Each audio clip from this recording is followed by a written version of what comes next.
ওয়ালাইকুম আসসালাম। বসো বসো, সবাই বসো বসো। আজকে তোমাদের একটা গুরুত্বপূর্ণ ক্লাস নিব আমি। তুমি লেখাপড়া করে কি হবার চাও? স্যার আমি বড় পুলিশ অফিসার হলাম। বাহ, সুন্দর কথা বলছো। তুমি বড় হয়ে পুলিশ অফিসার হইবা। এই তুমি দাঁড়াও। স্যার আমি বড় হইয়া বাংলাদেশ সেনাবাহিনী হইলাম।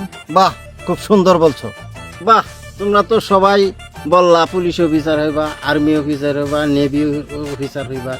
তোমরা সবাই তো বড় বড় আশা করছো। তুমি বড় হইয়া কি করবা? স্যার আমি বড় হইয়া সুরমু। স্যার হ্যাঁ তো সুন্দর কথাই কইছে। আমরা যদি সবাই আর্মি টার্মি হয়ে যাই, পুলিশ টুলিশ হয়ে যাই, স্যার তো চুর তো দরকার স্যার। তো হ্যাঁ বড় হয়ে চুর হইব। সুন্দর কথা বলছে, সবাই তালি দাও।